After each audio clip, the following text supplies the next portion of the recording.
Okay, cool. Hey, thanks for taking the time to watch this. Today, A Swing is Not a Hinge presentation is here not to try and prove anybody wrong or right, but what we're basically trying to do is give you a different way to look at things, kind of a different point of view. And without any further ado, Roger, we might as well have you get right into it. Let me just set you up. There you go. There you go. You're in, Roger. You can't set me up like that. Come on now. That's what she said? Yeah, perhaps. All right. So let me go ahead and get this going.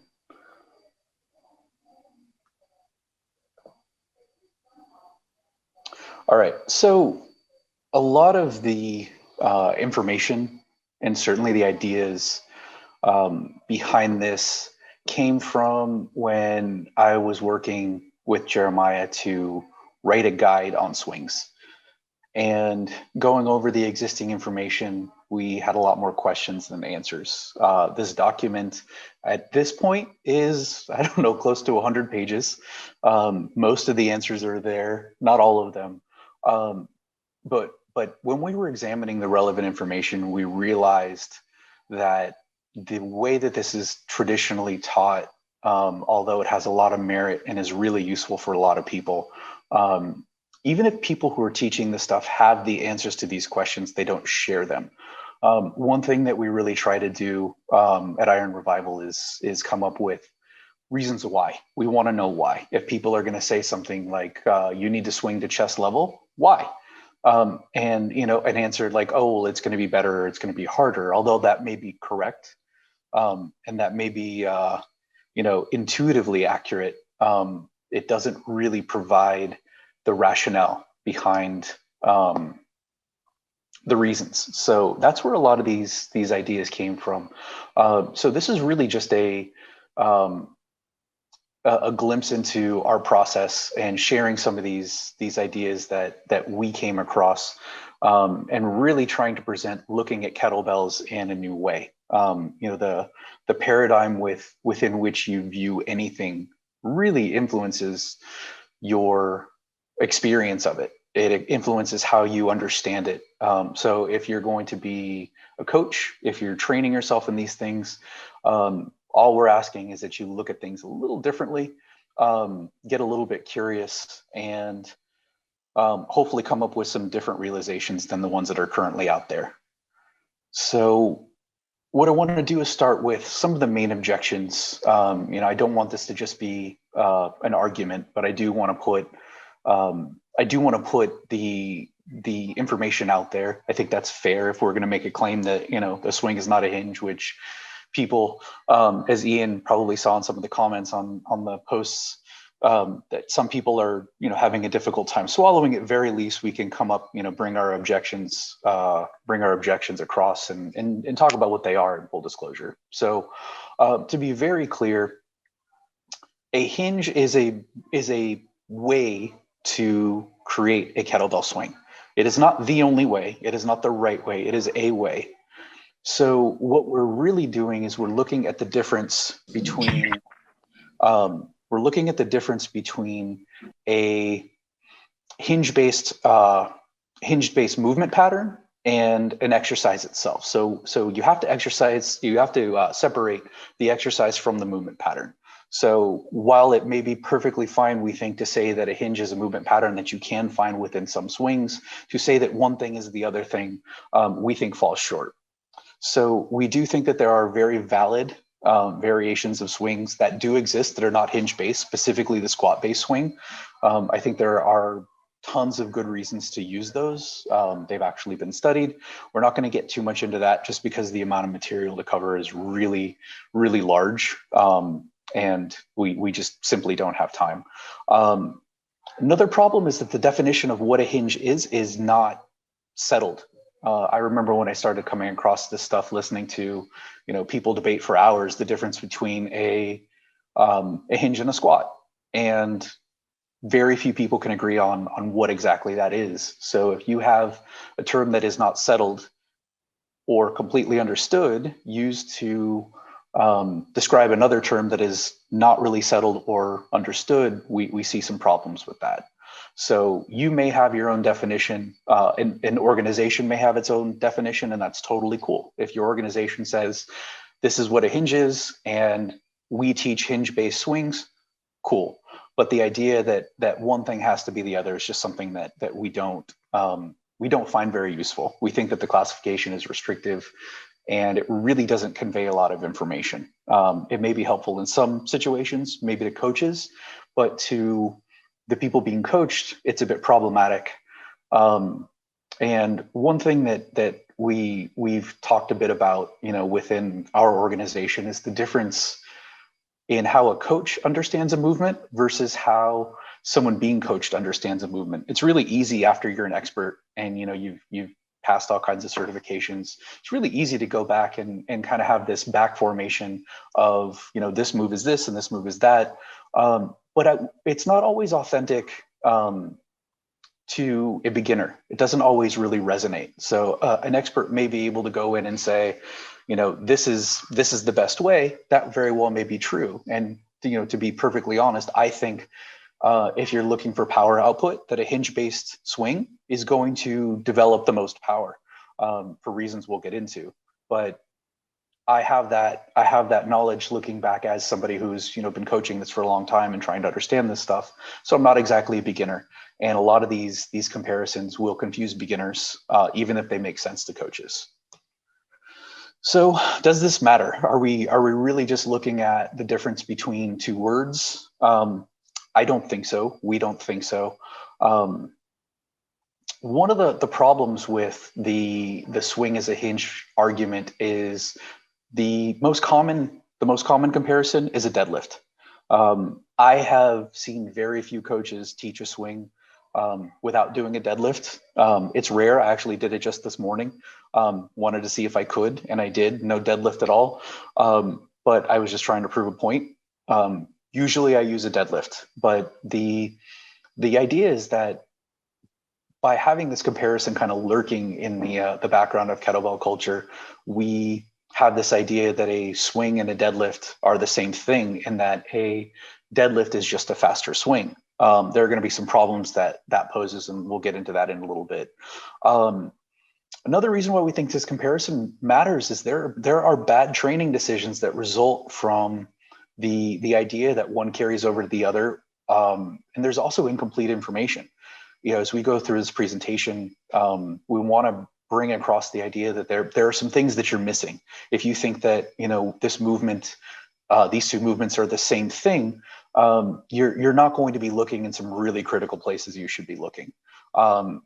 There are some essential biomechanical and anatomical things that separate these two things. And I'm gonna make the argument in a bit that you cannot, without altering it, you cannot create a swing with a hinge unless you have some other things that link the two. So there's some critical elements that are missing, and those elements are the things that I think you should really key into as you're coaching or as you're training. And the last thing is, the classification wastes time and can cause injury. The most common scenario I see is people will take their clients through learning the deadlift. They'll go into the deadlift and they'll, this is a hip hinge and this is for your posterior chain and blah, blah, blah, all the other, coach bullshit that people throw out there that doesn't mean anything to brand new people.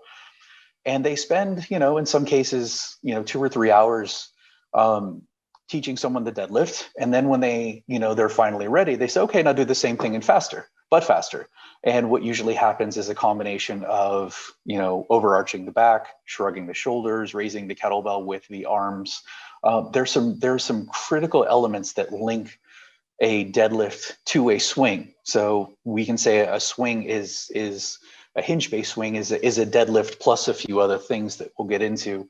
But if you go in and you have to really unlearn a lot of the things that you're teaching when you teach your deadlift, and if you're teaching, the deadlift as a necessary precursor beyond teaching people how to move through their hips, you can waste a little bit of time and may in fact cause someone to get injured.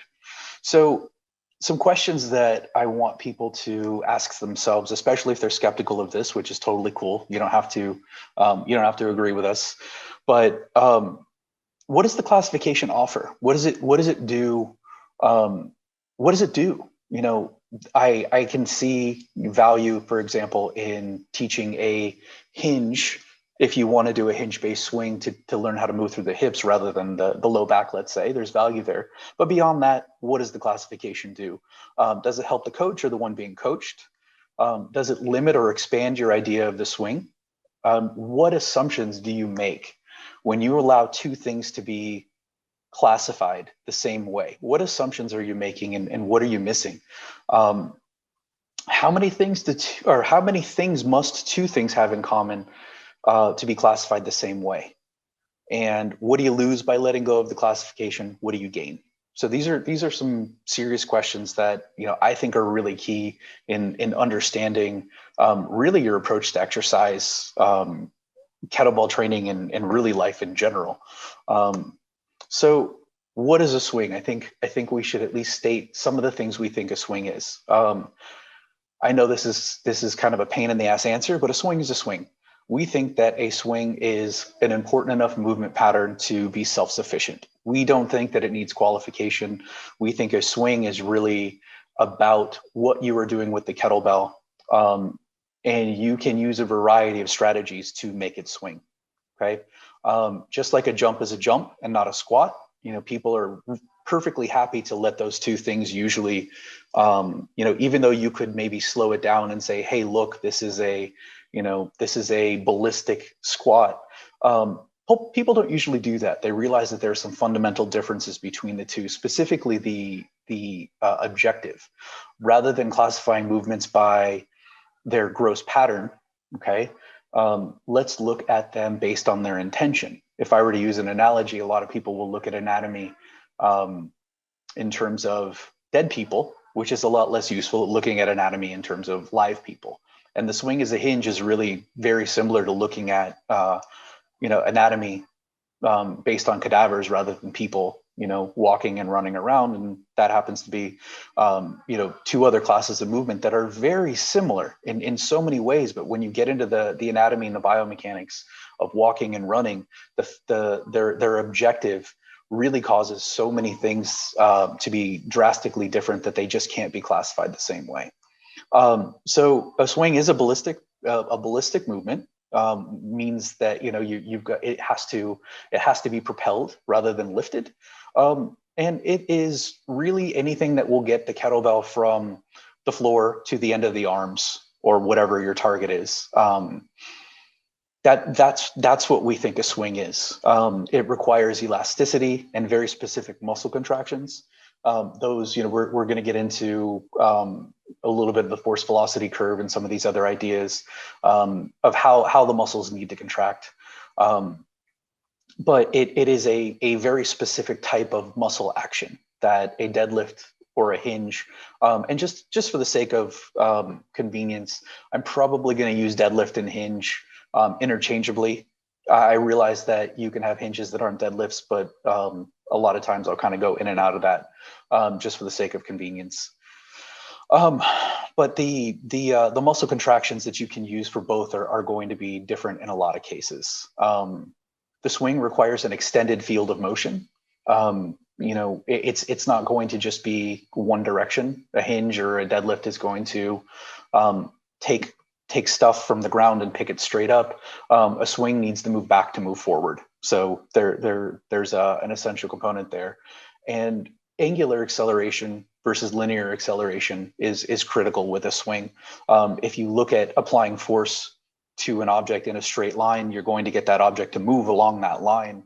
The swing is what is known as it's angular or resultant in terms of its force. It's going to be a combination of vertical and horizontal. So it's not going to just move straight forward and back or up and down, as in the case of a deadlift. It's going to move in an arc. So we'll get into some of these ideas a little bit more.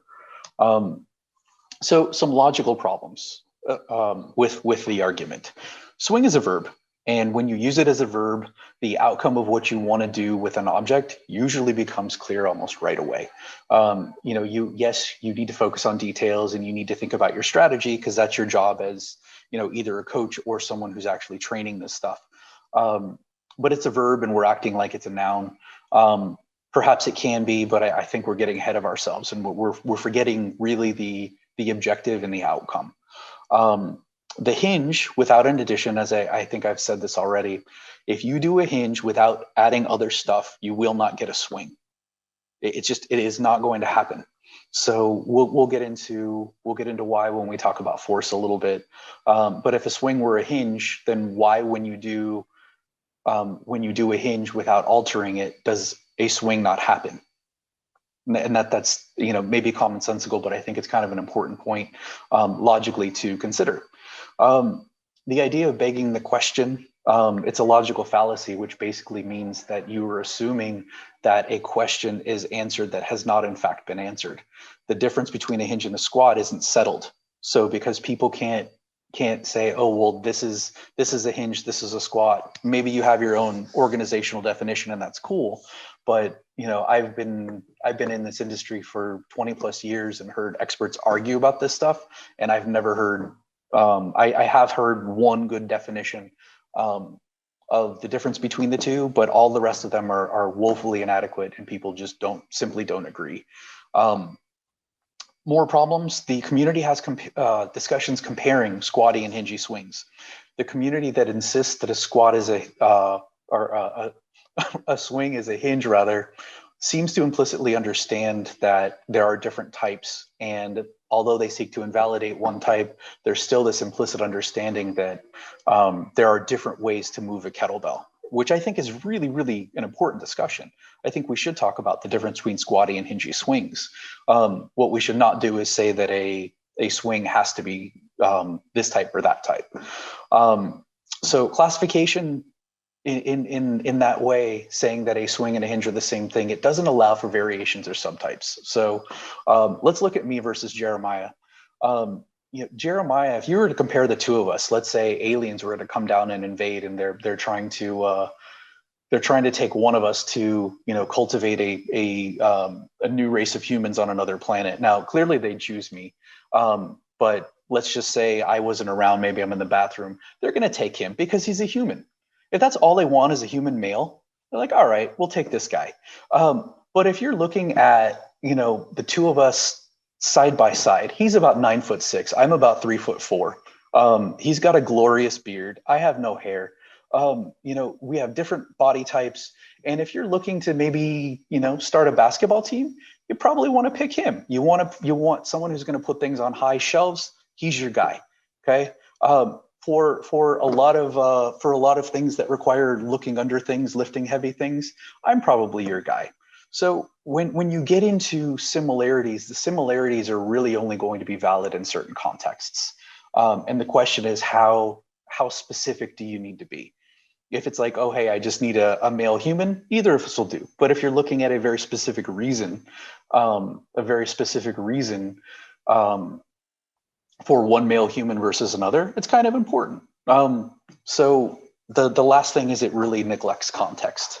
There are examples where you may want more of, let's say, a squatty swing, especially when you get into transfer training.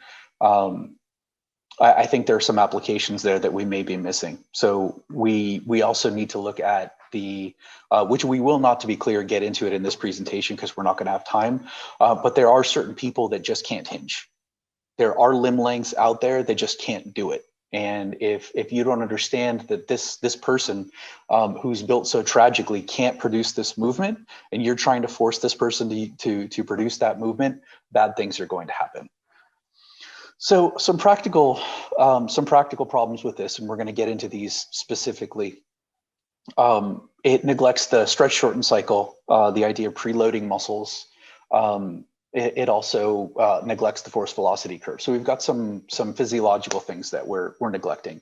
Gpe and Epe. So Gpe is gravitational potential energy, and we will go over this. And Epe is elastic potential energy. They're two very important physical properties that the swing will use to become more powerful and actually become a swing rather than a lift. There are elements of time, distance, and the idea of impulse that this comparison completely neglects. If you think that one is a version of the other, you're really not examining force. There is an anatomical expectation that is created by saying a swing needs to look a particular way that may not be relevant, effective, or safe. This goes back to what I was just talking about with people who are built a particular way. And the very abbreviated version is people with really long legs tend to be great at hinging. People with shorter legs tend not to be great at hinging. So we want to realize that there's an anatomical expectation that is set that is not always beneficial to the person coaching or the person being coached. As load increases, your form must change. This is a physical reality. You cannot get away from this unless you have some, you're training on another planet or you've got some kind of weird equipment. If you're a regular human doing kettlebell swings in the park, as your load increases, your form will change. The degree to which it changes and how evident that is going to be dependent upon the load. But film yourself doing, a two-handed swing with a 24 kilo kettlebell and then double it up. Not only are you going to get double the mass, but you're probably going to be using a cast iron kettlebell, which is going to significantly change the length and the shape of the kettlebell as well. So your form has to change.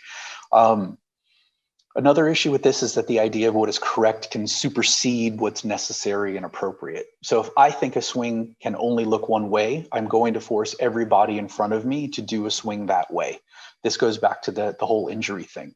Another issue is that it causes what I call quad amnesia.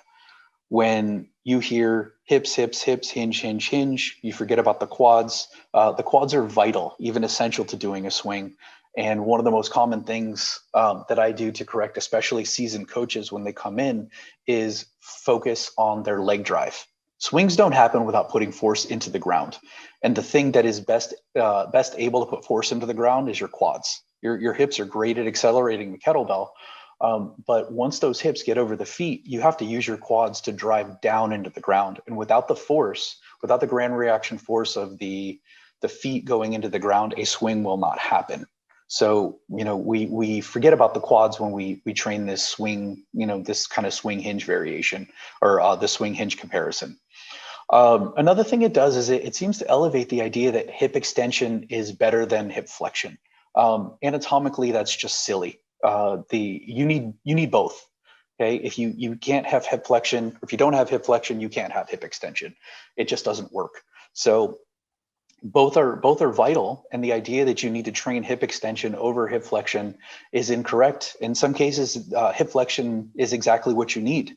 It's common that we will program squats to improve people's swings and snatches. So you're really, if you look at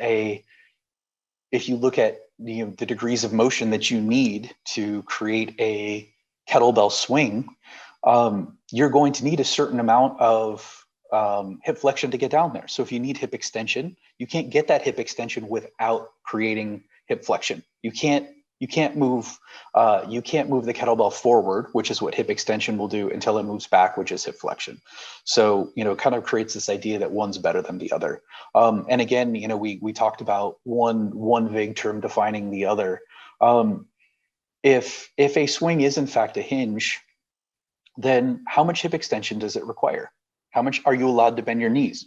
What's the ideal torso angle, and how much can the spine move? These are all values that you may be able to establish if you've decided that you're going to use a hinge-based swing strategy and you have context. But to offer a general classification that is the same for everybody, it just isn't. It's not going to happen. It's not going to be practical. It's not going to be safe. So let's save some time. We're not going to open this up to debate. Let's just assume that you think I'm just a huge donkey's ass and I'm about as smart as a bag of wet hair, that I'm just flat out wrong. Let's make that stipulation so we can move on and actually get to something useful. And the intention here is to examine ideas essential to doing, teaching, and evaluating swings, and to suggest some ideas that will bridge the gap between learning a deadlift and learning the swing. Again, deadlift I think is usually a really important step in teaching the swing, but there's a lot missing, and I think it's evident. When we go through. And you watch a coach teach, when you watch other coaches teach kettlebell swings, you see that there's a problem there. So that's really what we're all about. If anybody does want to argue about this, I'm perfectly happy to, meet you in a dark alley. We can exchange, barbs over Instagram, throw tomatoes, whatever you want to do. That's totally cool. But I would rather just get into stuff that is, useful, which is what I'm going to attempt to do. So some of the ideas that I missed when I was really just looking at a swing as a hinge, I didn't understand force and some of the basic rules of force. So these are the things that the presentation is going to kind of get into. I didn't understand impulse and momentum and the relationship that they have. And again, these are the things that I'm going to go over. So if you don't know what these terms mean, don't worry about it. I didn't understand the idea of potential energy, preload or the stretch shorten cycle, the force velocity curve, and I didn't have the same consideration of time, distance, and speed. Now, before I get into a little bit more of this, I am not going to be teaching physics and anatomy and complex muscle physiology. All I want to do is I want to share with you that these ideas exist. They seem to be generally agreed upon by a lot of leading experts, even if they don't understand the ways that these things work. Let's take the force velocity curve. When you look into it, it's not settled. A lot of people are pretty comfortable with with the physiological underpinnings, but a lot of people are not. And there's a growing current of disagreement. But what people generally agree and can easily observe is that your muscles can't, your muscles behave in a particular way. So I want to expose you guys to these ideas. Assume that everything I'm saying is wrong or a lie. Look it up yourself. But these are critical things that I've observed across several textbooks, several videos, several experts, blah, blah, blah. So force leaves fingerprints. What does that mean? So we start, with one of these logical questions that I raised. Okay, if a swing is a fast deadlift, which I have heard repeated 100 times at least, you can find it all over YouTube and other great sources of quality information. So if a swing and a deadlift a deadlift is a swing is a fast deadlift, then why, when you do a fast deadlift, does the bell not swing? Okay, that is an important question to ask, and it really comes down to force and direction.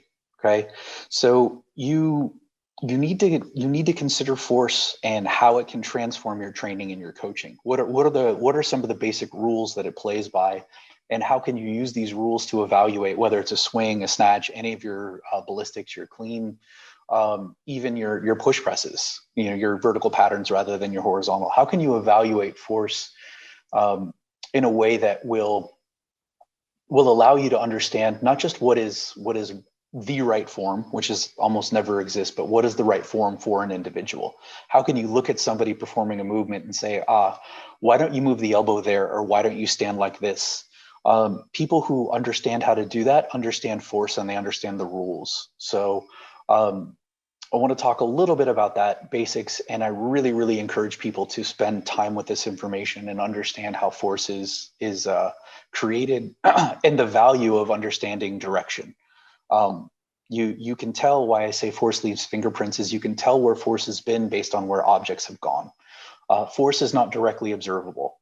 So you can't see force unless it has exerted its influence on an object. Okay, the force has been described as the ability of a force that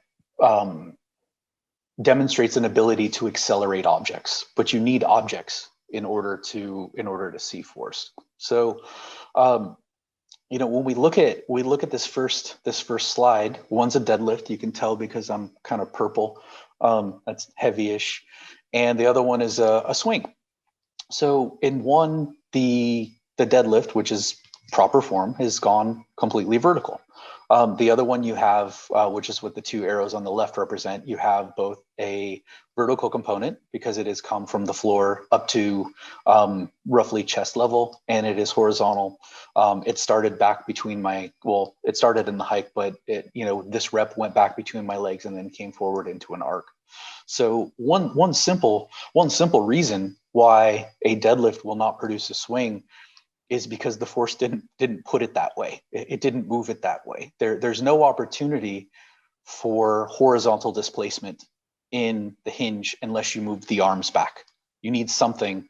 You need to move the implement behind you in order to create horizontal displacement. And I know this seems like a really simple kind of common sense thing, but it really, the ramifications of it are really profound when you're looking at your training. If you see a swing that doesn't go high enough, let's say you do set a target of chest height, that swing doesn't go high enough, you probably want to look at your strategies, and we'll get into more of this a little bit later, but you want to look at what is the amount of horizontal displacement that you've created? What is the amount of horizontal displacement that you can create? So has the bell gone between your legs far enough? Have you reached far enough back? Have you shifted appropriately? If you have not, then you're not going to get the motion that you want. So this too, when you look at the deadlift, this is linear displacement, okay? Or linear acceleration, it's gone straight up and down. And this is angular, okay? This is the arc. So very, very different rules. And from a force perspective, a swing and a hinge cannot be the same because they're not going to produce the same, movement.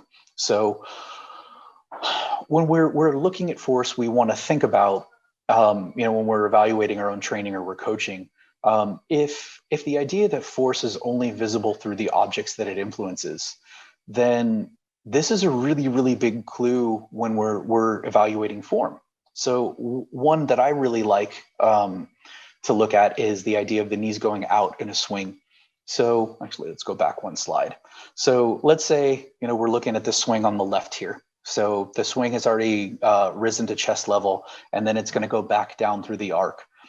I'm going to go back into this hike type position, into what we call the acceptance phase of the swing.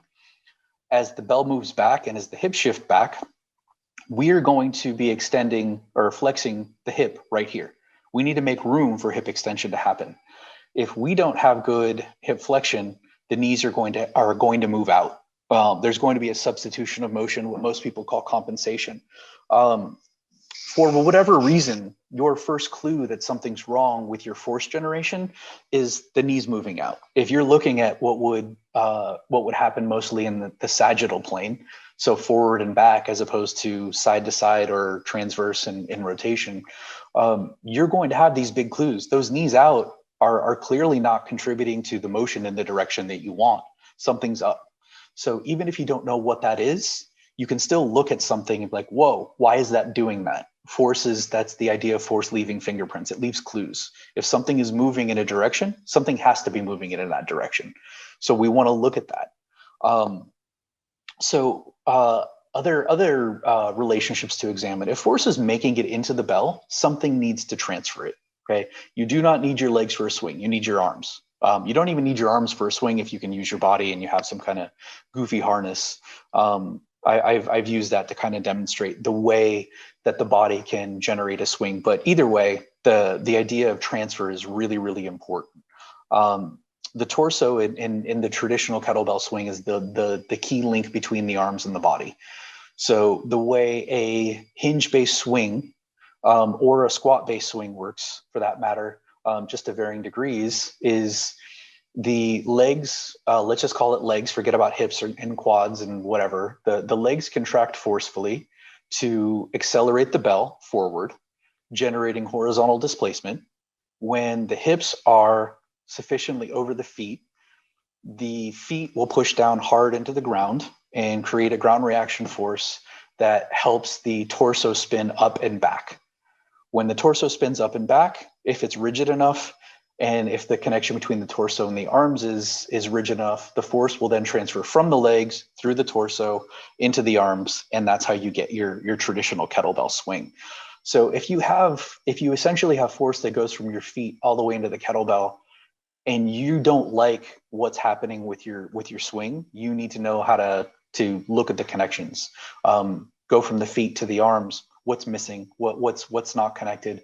What's working? What's not? But it's a really, really key thing to be able to spot and say, this is my missing link. Let me do a drill or something that tightens this. Maybe it's just a matter of the midsection. And let's get someone doing quick plank or something like that. And I want you to hold on to the sensation when you do your swing. Suddenly your swings are more forceful. But the last thing I really want to point out here with the rules of force is the idea of a swing uses a lot of potential energy. And we're going to get into the two types, but the field, what I call the effective field of the swing, is both behind the body and in front of it. So in order for a swing to happen, again, you need to go back in order to go forward. You have to look at a much wider range, and any of your limbs, your torso, angle, any of this stuff, shifting back the hips, anything that can effectively increase the field of the swing is going to increase the ability of the bell to accelerate and create more force. So those are some of the things, and those are some of the things that we can look at in terms of force to make your bell swing better. So let's go over this again. So the practical implications. You can swing if the arms travel in an arc. I don't care how you make that arc happen, but as long as you're holding the kettlebell in your arms, you can create a swing. Which strategy you choose is up to you. Look at your arm position. Do you have enough room to create a swing? If you're looking for the traditional hinge-based kettlebell swing, then you need to do anything you possibly can if your goal is to create more power to give it room. The swing needs distance, and we'll get into distance, but the swing needs distance to generate force. If it doesn't have enough distance to create the force you want, then you need to find a way to get more distance, or you need a new strategy. And this is one of the inherent problems with people who are really good at or have the body for a squatty swing, but not the body for a hingy swing.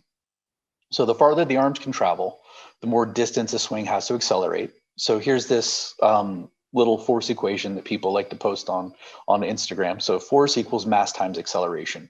The A is acceleration. And if you want to create force, you need to account for your acceleration, and acceleration requires distance.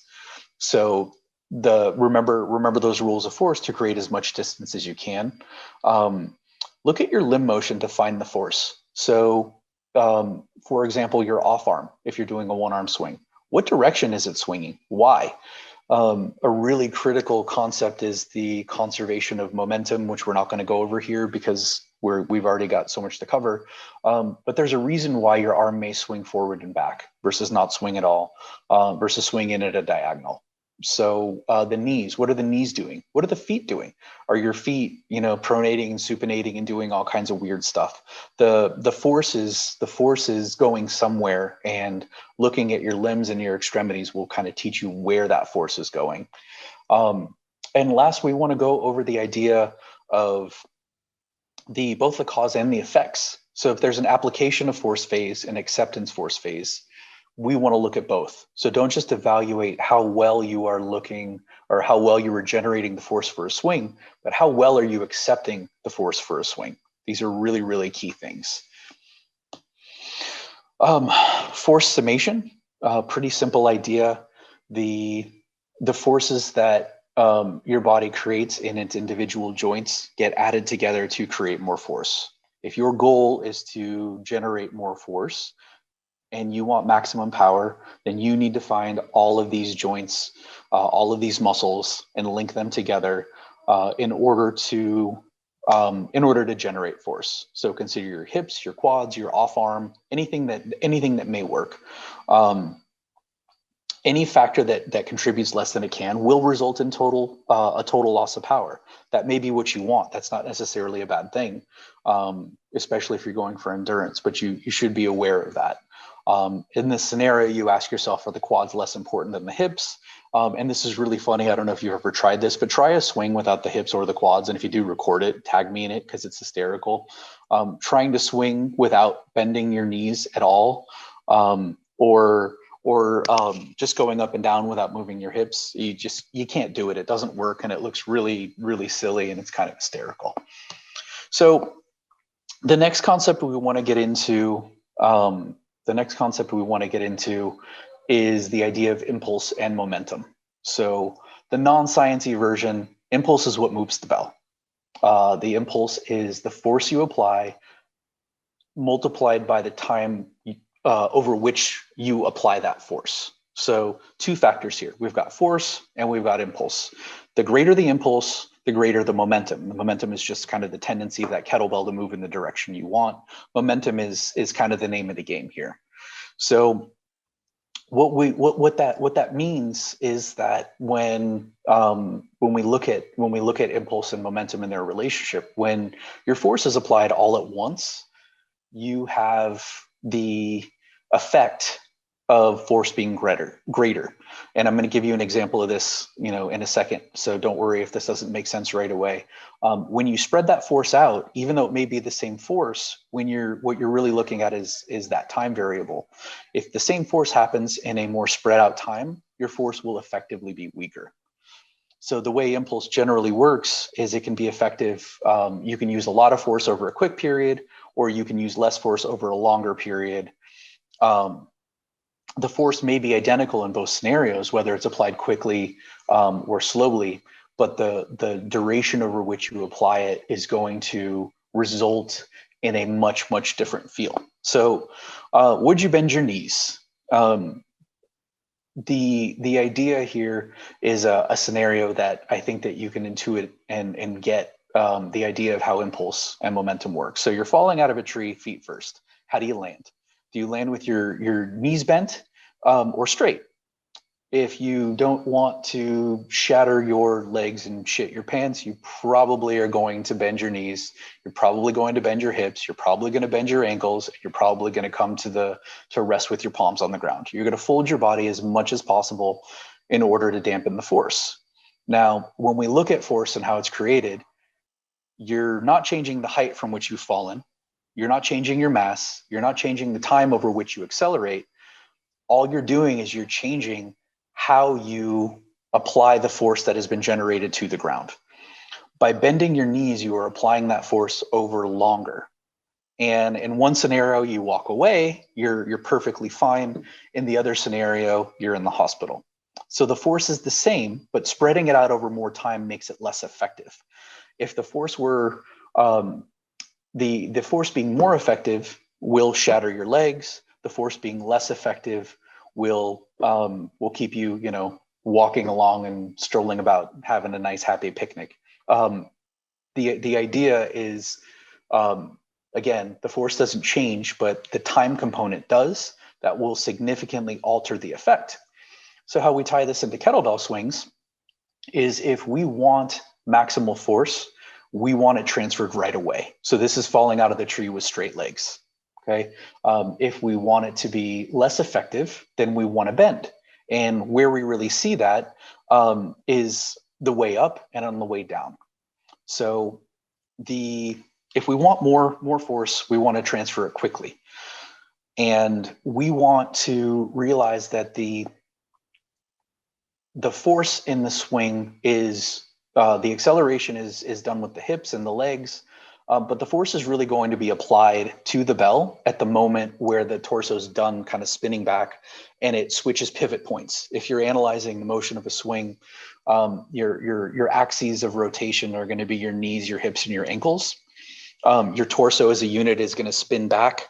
When that is done, when your legs are completely extended, that is the time for your pivot points to switch from the legs and transfer up to the shoulder. When it transfers up to the shoulder, that's when your arms are going to raise up and the kettlebell is going to go away, float away from you. So the idea we're looking at is how do we really concentrate the force into that one moment where your arms are going to come away from your body. And that's why we really focus on, we'll show you, the basic drill that we do later, but that's why we focus on keeping the arms connected to the body as long as possible. Because if the arms are already moving away, that force is going to dampen. If the arms are already coming up, you're actually spreading that force over a longer period rather than allowing it to happen at just one discrete moment. The flip side of this, imagine doing a kettlebell swing and then not bending back at the hips. Probably going to hurt. Again, that's the scenario of falling out of the tree and not bending your knees. By connecting the arms to the body again and reintegrating the mass of the kettlebell with your center of mass, and then going back into your whether it's a hinge based or a squat based strategy, you're taking that force and you're spreading it out over more time. Okay. Other good things are happening, but from a practical standpoint, you're basically not getting smashed by that thing. So when you're evaluating forms and swings, snatches, cleans, whatever it happens to be, you want to look at moments that can alter the time, which is really altering the impulse. Do you need a quicker transfer or do you need a longer transfer? This isn't really relevant to this, but let's say you're doing a snatch and you're having a really hard time with that snatch moving down. You want to find a way to spread it out over a longer time. Maybe you change the path. Maybe you change your arm position. That's up to you, and that's the subject of another one of these lovely little talks. But those are some of the general rules of impulse and how you can manipulate them. So a couple more key concepts, and then we're going to get into some more practical demonstration. Potential energy is really just energy that can become kinetic energy. Kinetic energy is what moves the kettlebell. So two types that we want to look at: gravitational potential energy and elastic potential energy. So gravitational potential energy uses the force of gravity. I think it's like 9.81 meters per second squared if you're on Earth. Like, who cares? We're not calculating this shit. We just need to know that gravity has an acceleration, and the longer it has to accelerate, so we've already established that idea of distance, the longer that the gravity has to accelerate something, the faster an object will go up to a certain point. So one of the key differences between a swing and a hinge is that your hinge doesn't have this same gravitational potential energy, especially when we go into a deadlift. Deadlift starts on the ground. It has no gravitational potential energy. But as you go into your swing on the way down, you're going to gather some of this potential energy, and the farther up your arms go, the more potential energy you're going to gather. So that's GPE, or gravitational potential energy. Elastic potential energy is about what's known as deformation. Think of a rubber band stretching. If that rubber band stretches out, pull it back, it's deforming. It's not in its normal state. But it is in a sense storing energy, and then when you let it go, it's going to zip off the other way, because you have used the elastic energy, and that energy is then converted into kinetic energy. This is your horizontal. This is your horizontal load here. So this is when you're shifting the hips back and you're using your glutes and your hamstrings. So because hinges don't go as high or cover as much distance, there's significantly less potential energy in them than there is in a swing. They don't add that kind of horizontal preload. So how do we find this stuff? Again, we want to look at the field of motion. Are you shifting your hips back enough? And there's going to be a slide that goes over this. Are you shifting back enough? Is your bell dropping from high enough? These are the things that we want to look at. So is your field of motion, your arc, is it long enough? Because if you're not getting force, your arc may not be long enough and you may need to adjust. Maybe you are using a swing strategy that's a little too knee dominant and you want to be a little more hip dominant, and that's totally cool, but that's what it requires to propel the bell. Are the arms straight in the hike? So what I mean in the hike position is really that kind of acceptance phase when you bring the bell back. Are they straight or are they a little bent? Sometimes people will bend them, which results in less of a stretch, which means less power the other way. You want to look at how long are the arms and where do they finish? So even if your arms are longer, but they don't go as high, you're getting less gravitational potential energy, which you can then turn around into your next swing. And do your hips shift or do they fold? So this slide here shows the difference between shifting and folding. So look at the red band. This is back in my days before I became Instagram savvy and realized that I could draw lines and shit on videos. So I rigged up a band and a kettlebell. But you can see on the left how much of my back is in front of that red line. That is a fold. All I'm doing is I am folding in half. I'm moving forward, really long lever. I'm allowing gravity to significantly influence my spine if I want. Look at even in the background here, you can look at this kind of red strap. In the left, you can see that my bottom is not quite covering that, but you can see on the right how my butt is actually past that. So what I've effectively done is I've increased this field. I've made this longer on this side. So not only have I protected my back here, but the field here has left me more room for acceleration. This is going to be a more powerful swing. Now, what's interesting is if you look on the left, if you look at this torso angle, this is more of a torso angle that's going to be traditionally considered better and more hingy. So people are going to look at that and say, oh, the one on the left is better. But we know now a little bit about physics, and we know about force and some of its rules and acceleration. So the one on the left is not only less safe, but it is actually less powerful. So the one on the right is going to give me more power. It's going to give me more force. This is the one I want to do. This just happens to be how I swing. These are my body proportions. You look at the knees are not that different. But the hip position and the torso angle does change. This is how my body works. So this is what I mean by finding your room for acceleration. And this is also going to give me more elastic energy because I'm bringing everything back behind here, whereas this is not going as far back. So capturing energy, I just went over the whole idea of shifting back rather than folding. Did the knee stay mostly forward? We got into that a little bit already. If your knees are swinging out to the side, it means that the energy that you're going to capture, because you've got bad hip flexion, is not going to go straight forward and back. It's going to go more out to the sides, and it's going to be diffused a little bit, not quite as good. So here is if you haven't met him, here's Kettle Bill, and he is swinging his 800 kilo kettlebell. So what we have here is, as the kettlebell moves back, we need to flex at the hips right about here where this yellow X is, okay? If we can't flex there around that axis of rotation, something needs to happen. So as we just discussed, maybe the knees are going to go out.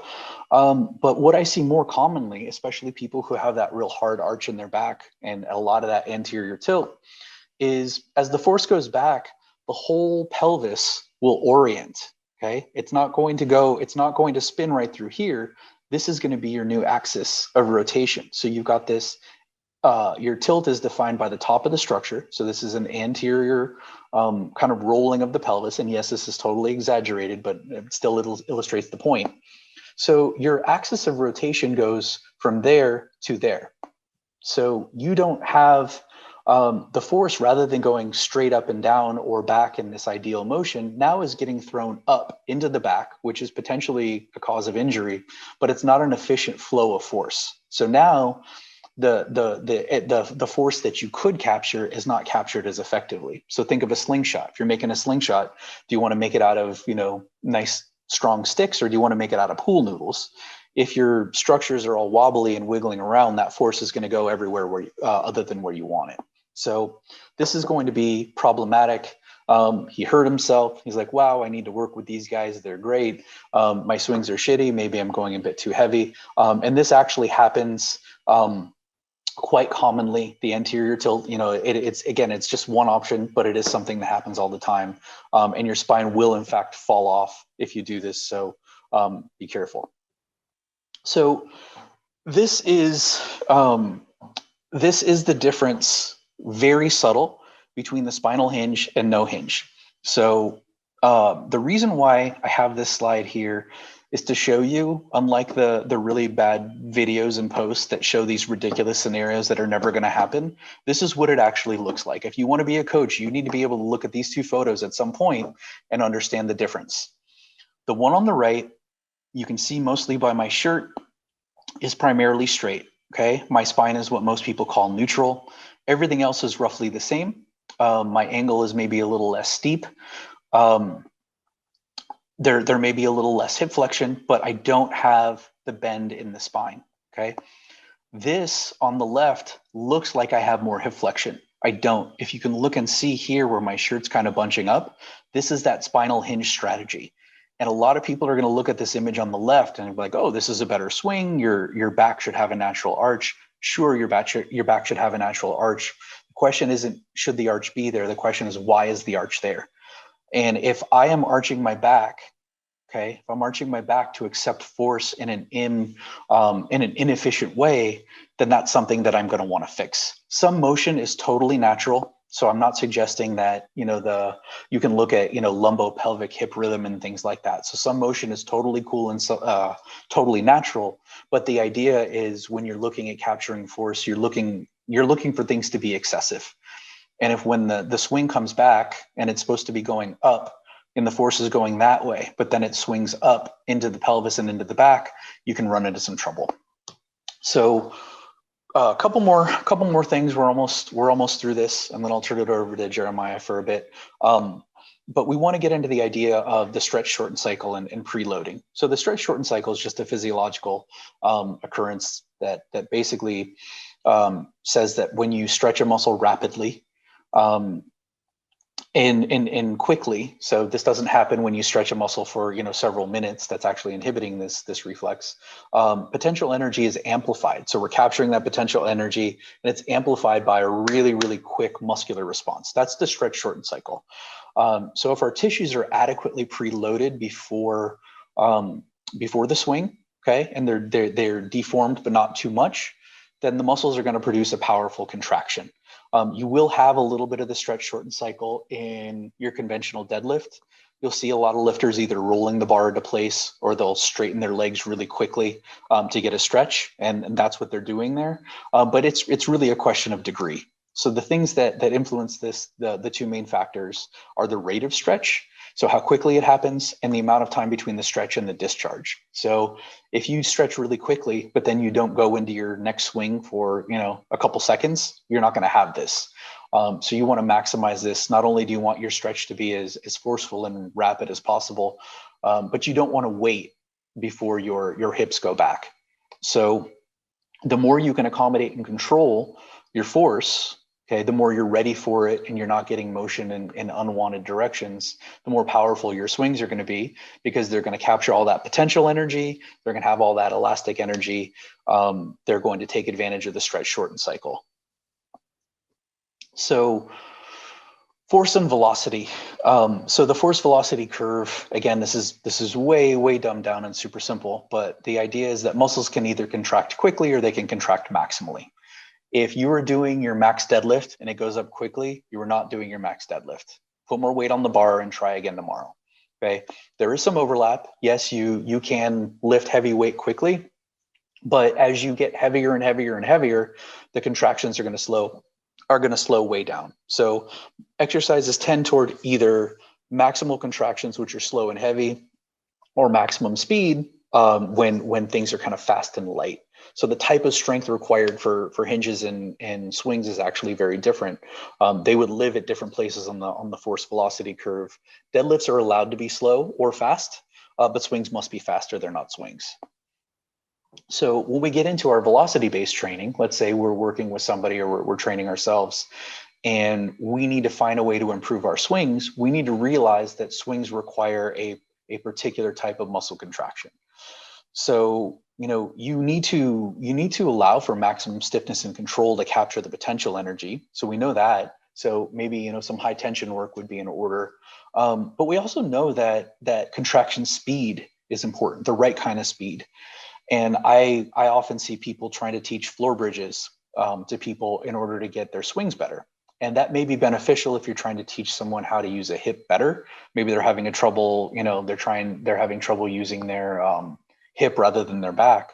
But if you're actually looking at training a swing the way it needs to happen, I don't know if people are familiar with depth jumps, but it's, this is a term that's been used a lot and it's been kind of changed. But what I mean is that you're on a box or some higher object, you jump down, you land, you take advantage of all the elastic and the gravitational potential energy, the stretch shorten cycle, and you're firing off your next jump right away. So you can do them just landing and learn how to kind of control the force acceptance phase, or you can turn it around and go into the next jump, which I find is really helpful. So understanding this will teach you how to train your people better.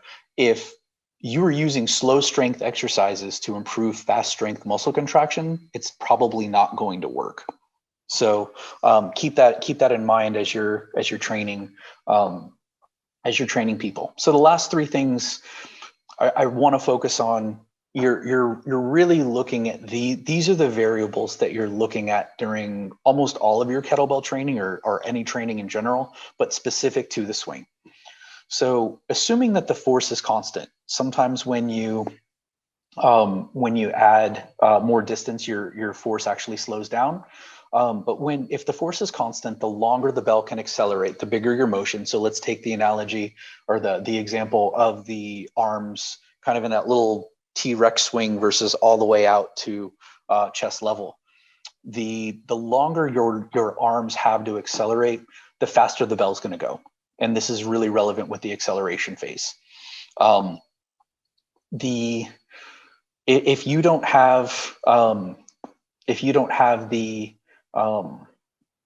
If you don't have the distance, you're not going to have the same time. And again, we want to really focus on getting as much time to accelerate as possible, not to dampen. And those are two kind of tricky things that that can get a little bit of confusing, which is why I added this next thing. If you want to allow full acceleration and transferring force from the legs and torso to the arms, you want to make sure that at the point where the pivot point switch, that transfer happens almost instantaneously. So you're evaluating your time there. You want that phase to be as short as possible for maximum force. If you're looking to dampen the force, so looking at the idea of accepting it, then you're going to want to connect the arms to the body and go back and fold and kind of absorb that force over time. So the idea of the arms leading the body really illustrates the previous two things. If the arms lead the body, then you're applying that impulse over a longer time, and it's going to be weaker, which you probably don't want to do most of the time. And if you're not connecting your arms to the body before before you're going back, you're not effectively dampening the force. So arm to body contact is going to be important, and that's going to be one of the main elements that you're going to consider when you're evaluating time. Distance, again, we've kind of covered this pretty well, but this is a little bit of a recap. How much distance does your swing cover? The more distance you cover, theoretically, the more force that you can apply. You will be doing more work, so it will be harder. There's a potential for your force to decrease, but if you can keep things constant, then the greater the distance, the better if you're looking for power generation. So same thing with the arms, you want to get them to chest level. If you want more distance, keep them bent at the waist. If you want less force. The idea of distance, especially in the swing, is a combination of horizontal and vertical. So from a practical standpoint, if you have a client who you think is dropping their kettlebell too low, so they're getting too much vertical force, and you want to change that and convert it to more horizontal, okay? The force, there's going to be an interaction. There's going to be an inverse relationship. So if you want more horizontal force, you can put a foam roller behind them or in between their legs and just say, don't hit it. When they don't hit it, they keep the bell higher. They take up or they minimize the vertical force. Their horizontal force is going to increase. Speed, time, distance, and speed, there's a lot of overlap here, are really kind of the same variable in three different ways, but there are some differences. Now, if we're looking at the idea that force is only observable through objects and its effects on objects, if we want to really look at how much force we're creating, we want to look at the speed at which they're created, and actually timing your work. In this case, again, you see the overlap between speed and time. Timing your work will let you know how fast your swings are, because more time to do the swings means they're going to be slower. So we go back to this idea that, force equals mass times acceleration. Again, a lot of these things are getting redundant, but these are the three things that you want to look at. You want to look at your speed, your time, and your distance. So if you're you may add load, to your swings, but it's probably going to decrease your speed. And you need to look at what your real training objective is. Okay. So if force is mass times acceleration, and mass goes up, and acceleration goes down, you may not be getting your desired result.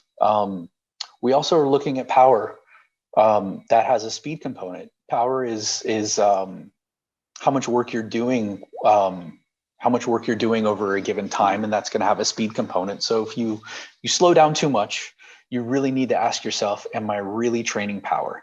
The answer is you may not, and you may decide that you are not going to you're not going to continue with your training because you're not really meeting your objective anymore. And that's one of the other key differences between, generally speaking, your swings and your hinges. Hinges usually just need to go up. Let's say you take a deadlift. Yeah, you want to consider form, but the question is, does it go up? Yes or no? If it goes up, it's usually successful. Can you do a swing? Yeah. And you can do a slower swing, but if your goal is power, then you may want to stop if your power starts to drop off. So that's what I got for this part. Are there any questions on all of that? I know it's a lot of stuff. It may be kind of a different way to look at some things. A lot of ideas at you, at once. There's so much more to this. But any questions on that?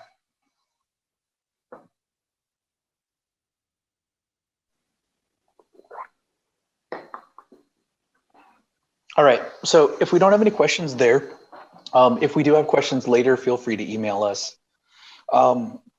We can either answer them via, email, or we can do Instagram posts. So why don't you go ahead and set up, Jeremiah? Okay. Why don't you go ahead and stop your screen share and hit me with the spotlight? First of all, I'd like to say I like to think that the aliens would choose me, mainly because we're related. But if they don't, that's fine too. All right. So the three drills that we're going to cover today are essentially going to get anybody swinging and understanding kind of what this force and what's necessary to make these swings happen. So the three drills we're going through, we're going to show you the timing drill that we use, which helps you kind of understand I like to call it the waiting game. So you want to wait until your arms make the contact. So we're talking about that transmission of force from that initial impulse of the hips coming forward, and then getting that force through the arms and getting that belt to the end right there. So the timing drill is going to help you with that. To understand the amount of force you need to push into the ground, we're going to use our jump to plank drill.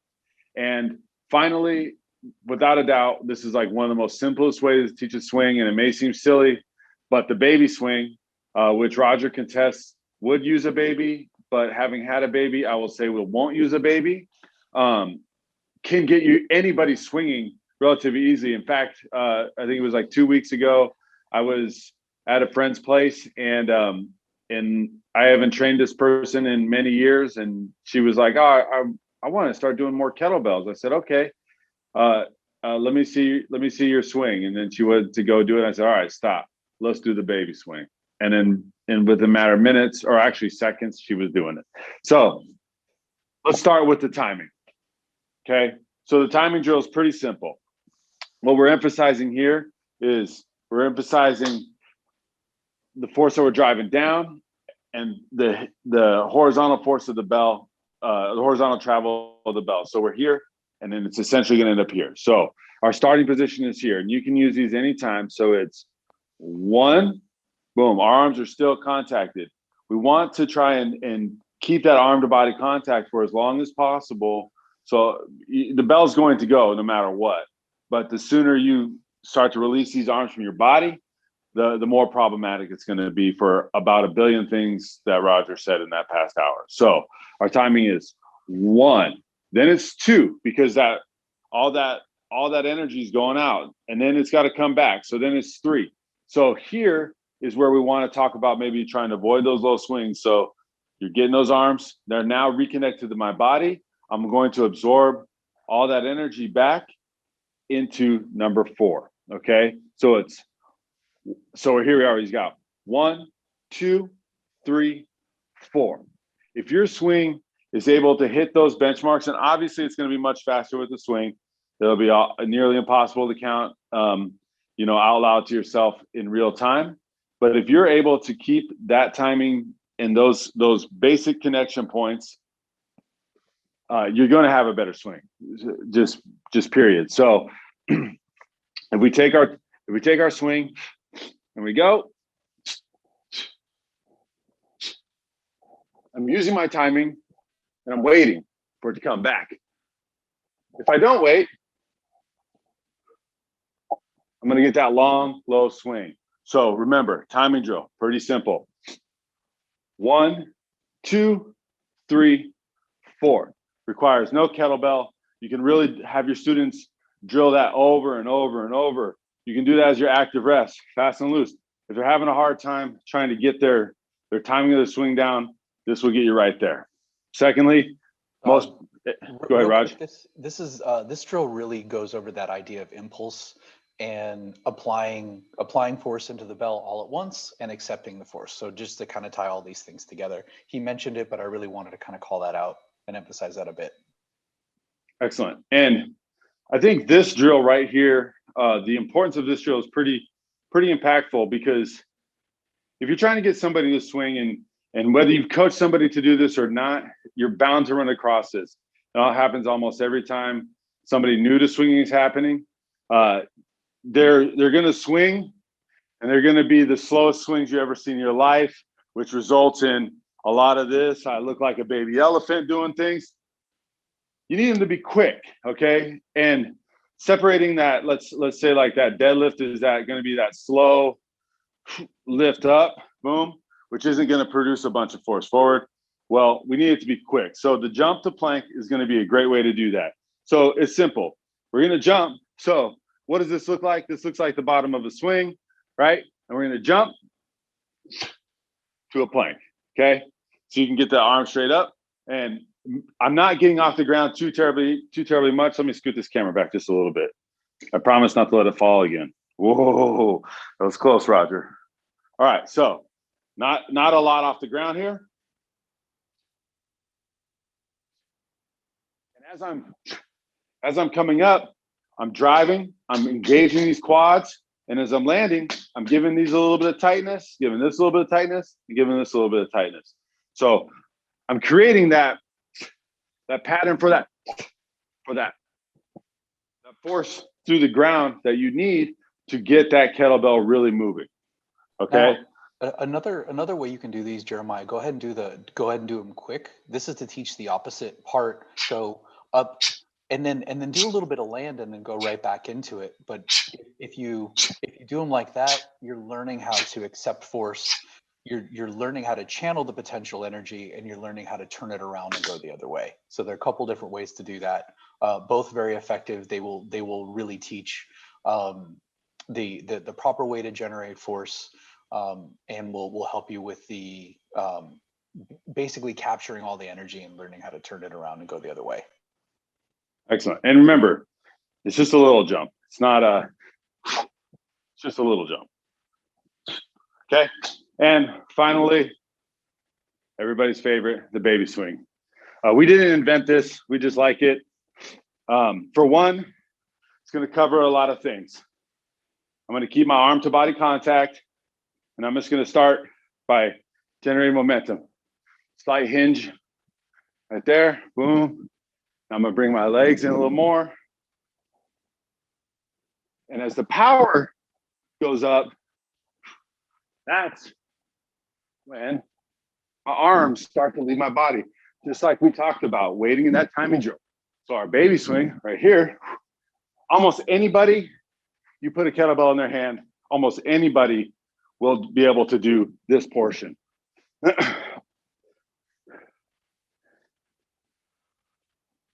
almost anybody will get that far.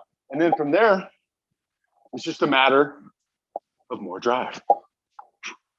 So if we now look at the baby swing as the changing the effective field of the movement, as his swing goes up and increases, his arc gets bigger and bigger. Not only does the bell go higher, but it goes farther behind him. And if you take these three drills and you put them together and you get into the ideas and the concepts that they translate, you get into the effective field of the exercise, you get into the type of impulse, and you get into the potential energy, you really have the answer to the question, what is the difference between a swing and a hinge, and why when I do a fast deadlift does it not swing? And that is because the effective field of the exercise is different, the impulse is different, and the way we generate force is different. So these three drills will really show why when we do one, the other one doesn't happen. Okay, they're fundamental differences between the two, which these three drills will demonstrate. And these are the three we picked because these are the ones that kind of bridge the gap between the deadlift, which is again a great exercise to help teach the swing or teach motion through the hips. They bridge the gap between that and actually getting people to swing. Any questions on any of these drills? All right. Quick question. Yeah. What you got? Yeah. Do you usually teach them in that order? I don't usually teach anything in any order. I wait.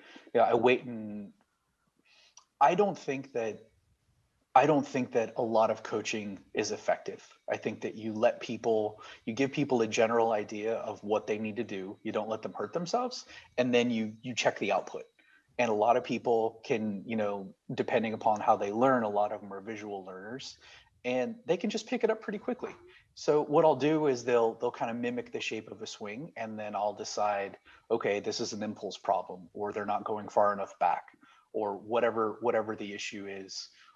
So there's some standard ways that we can teach these things, but it really just depends on what somebody needs. I don't know about you, Jeremiah. Do you have a standard order you like? I think I'll, and if you want to remove my spotlight, that might make this more engaging. And that's okay. I start with that, and but the reality is sort of it's dependent upon who's in front of you, right? So to take the example of the woman that I was having do the baby swing a couple of weeks ago, I know she knows how to hinge, and I know she gets it. I also know that she isn't going to be the type of person to, create enough force to get that bell really swinging. However, it was pretty simple to translate to her, just do the baby swing. And on her own terms, she was able to start to bring it up and get more power and start to really drive it. So it really is case dependent. And as a coach, you should look at almost everything that way anyways. You shouldn't just have a broad generalization of a hard stance. And that's sort of something where we're coming from when we bring up topics like this of, a swing is not a hinge. Well, that makes some people's butthole pucker. It makes some people, a little more curious. But the reality is there is a difference, even though it may not be one that is commonly talked about or whatever. It's the same with people. Just depends where they're at, right? And that's it's the depends answer. But I find that if I already have an established relationship that they know how to get a good hinge going, I'll let them kind of feel their way through a baby swing a little bit. Right on. Thank you. Yeah. Thank you. Anything else from anybody else? Perfect. It's fine. I'm done talking. Anyway. Thank God. My shit. Well, either way, I mean, if there's no other questions, this type of information, this is a lot, and this recording can be gone over a couple times, can go in depth. I know that on the Iron Revival page, I'll post a lot of Roger's individual content that shares a lot of these concepts in some more detail. And we are continuing creating longer form videos for those sorts of things. So on YouTube, so you can, if you want to know more, there is more out there. It's just a matter of whether you're going to go to access it or not. We're also going to be doing, and we wanted to mention this now rather than the beginning, because we didn't want this whole thing to be an annoying infomercial. We wanted to actually be useful, but we are going to be setting up a swing clinic soon. So we're going to go over these ideas more slowly in a way that is probably easier to understand and get into some other ideas, specifically the idea of body types and how they will influence the swing, which I think is also another really big piece of this that we just didn't have time for. And remember, these are just a few of the things that separate the two patterns. So this easily could have been, 6 hours of material. Yeah, he's absolutely right. I mean, the body type, and Roger pointed out at the beginning, the body types do make a difference. I think when you look at kettlebell and the flexion of your pelvis, as opposed to like actually getting the flexion through your hips and the anterior tilt and all those things, they're all a little bit of a factor, and people are individual in that regard.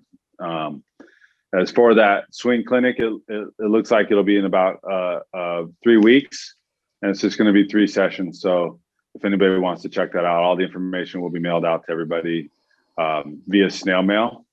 I'm just kidding. Regular old email. All right. I'm seeing if anybody's still listening.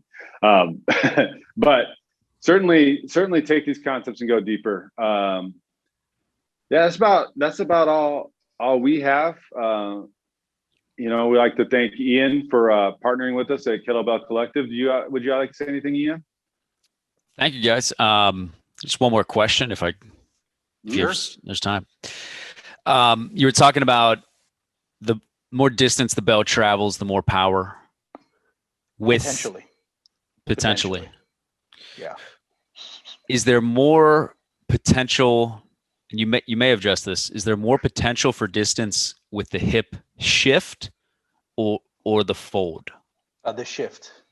So Okay. when you look at the difference between a fold. So a fold is going to create a really pronounced torso angle. So you see a lot of things, a lot of like really old school kettlebell videos where you really have people like that. I saw one the other day from a men's health expert.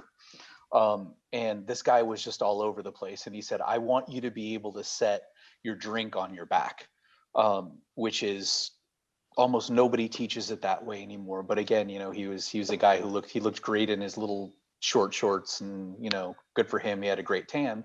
He just didn't know how to kettlebell swing. Okay. But the fold will create a very, very deliberate, a very pronounced torso angle. And when you look at the line, now, do you recall that slide where I had the little band going through my body? Mm-hmm. If you look at it's called the line of gravity, where the line of gravity hits you, it's going to be where your feet are. Okay. Gravity is always going to go up and down. So if you look at Jeremiah there, the line of gravity is going to be through his ankle. And if you draw a line straight up and down, that's going to be really your indicator of distance. And the full arc is going to be the total space on either side of that line of gravity. So let's say if you can see my hands here, let's say the line of gravity is here. If you're not shifting your butt back, the torso is going to end right at that line of gravity. When you shift the whole thing back, you're going to end up actually extending that a little bit. You're also going to be able to protect your back a little bit more. So the shift will give you more horizontal displacement. Okay.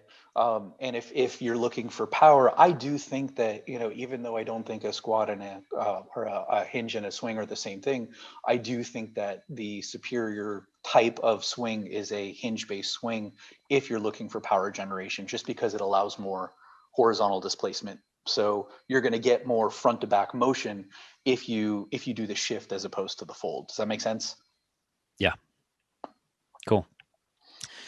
Thank you. And thank you, guys. I really appreciate the depth and the detail that you are putting out there in the world as it pertains to kettlebell swings. Really appreciate it. You're welcome. Absolutely. All right. We all done here? Yep, we're done. So thank you again, everybody. Awesome. And Thanks, everybody. I will stop this before Roger says an inappropriate remark. All right, everybody. Stay strong. Bye.